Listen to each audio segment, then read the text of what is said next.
बंधुओं, आज हम जानेंगे शब्द ब्रह्म और उनकी शक्तियाँ। आइए जानते हैं। आज हम जानेंगे संकल्प शक्ति, इच्छा शक्ति, विचार शक्ति और कार्यकारी शक्ति के बारे में।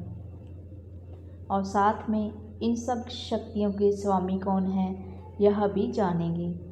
संकल्प शक्ति वह शक्ति है जो कि संसार की जितनी भी शक्तियाँ हैं उनमें सबसे बेहतरीन, सुप्रीम या पावरफुल शक्ति है।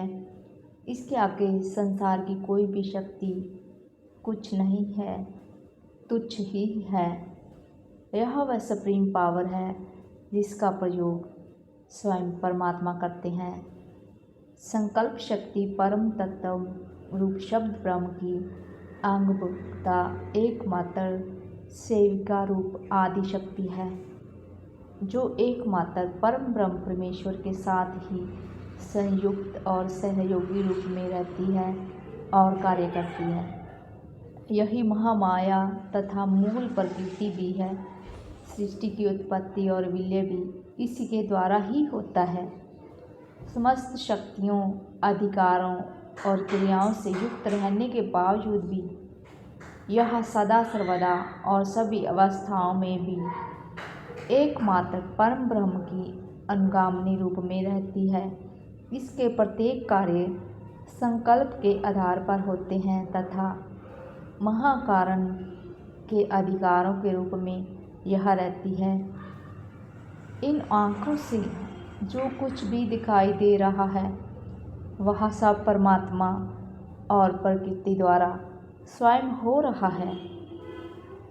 जिस जीवन का हम सब अहम करते हैं वह पल भर में समाप्त हो जाने वाला है, क्योंकि यह जो चलते फिरते शरीर हम सबको दिखाई दे रहे हैं वह किसी और सत्ता के द्वारा चल फिर, खा पी और भोग रहे हैं।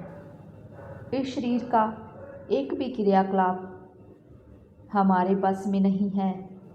सब झूठा जीवन जिए जा रहे हैं। वास्तव में संपूर्ण प्रकृति का पूरा कंट्रोल आत्मसत्ता द्वारा परमात्मा के दिशा निर्देश अनुसार चल रहा है।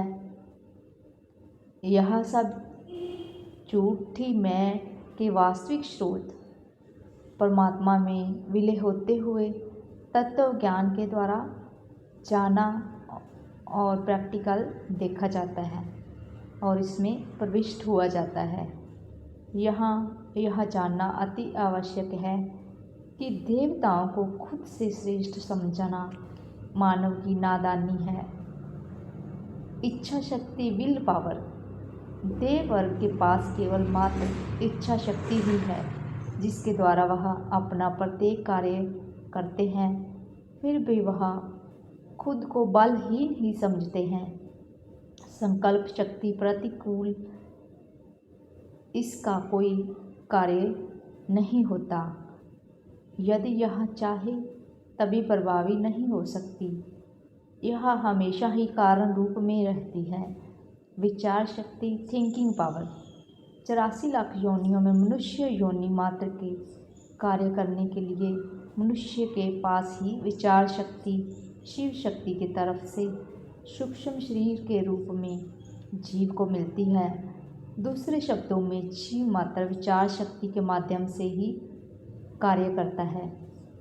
शिव शक्ति से ही विचार शक्ति की उत्पत्ति होती है और मात्र जीव को खासकर मनुष्य योनि में ही किसी कारण विशेष से, अन्य योनियों में भी अन्यथा केवल मनुष्य योनि में विचार से कार्य करने हेतु यह विचार शक्ति उपलब्ध होती है। कार्यकारी शक्ति, वर्किंग पावर, सृष्टि के अंतर्गत 84 लाख प्रकार की योनियाँ हैं। प्रत्येक योनि की प्रत्येक आकृति शरीर को ही यह कार्यकारी शक्ति उपलब्ध हुई है। ऐसा कोई भी स्थूल शरीर जो सूक्ष्म शरीर या जीव से युक्त हो नहीं होगा जो कार्यकारी शक्ति से युक्त ना हो। मनुष्य योनि के अतिरिक्त सभी योनियों को मात्र कार्यकारी शक्ति उपलब्ध हुई है। ऐसी कोई भी स्थूल शरीर जो सूक्ष्म शरीर रूप में जीव से युक्त ना हो, मनुष्य योनि के अतिरिक्त सभी योनियों को मात्र कार्यकारी शक्ति उपलब्ध होना। मनुष्य योनि ही एक ऐसी योनि है जो कार्यकारी शक्ति के साथ ही सूक्ष्म रूप से विचार करते हुए कार्य करने हेतु विचार शक्ति उपलब्ध रहती है। इसलिए विचारहीन मनुष्य को पशु और विचारों से युक्त मनुष्य को विचारशील मानव कहते हैं। पूर्णतः विचार के माध्यम से कार्य करने वालों को विचारक, और जिसके विचार समाज को दिशा निर्देश देने लायक हो जाते हैं, उस विचारक को दर्शन तथा उसके विचारक को दार्शनिक कहा जाता है। जो व्यक्ति अपने विचारों को आत्मा प्राप्ति की साधना में विलय करता है, वह साधक, योगी तथा ऋषि, महर्षि कहलाता है। और अंत में जो व्यक्ति अपने विचारों को परम तत्व रूप परमात्मा, आत्म तत्व रूप शब्द ब्रह्म रूप परमेश्वर में विलय करता है, वह ज्ञानी, ईश्वर दर्शन तत्वज्ञानी, तत्वनिष्ठ कहलाता है। कार्यकारी शक्ति प्रधान शरीर पशु, पक्षी, कीट, पतंग आदि होते हैं। विचार प्रधान शरीर मानव होता है। योग साधना प्रधान शरीर योगी, यति, ऋषि, महर्षि, साधक, आध्यात्मिक होते हैं। ज्ञान या तत्व ज्ञान प्रधान शरीर ज्ञानी या तत्वज्ञानी होते हैं। पूरी सृष्टि में एकमात्र मानव ही ऐसा प्राणी है जिसके पास तीनों शक्तियाँ होती हैं। परमात्मा द्वारा मानव को इसलिए ही सृष्टि की सर्वोत्तम आकृति बताया गया है, क्योंकि यह तीनों शक्तियों के प्रयोग द्वारा परमात्मा को भी पा सकता है।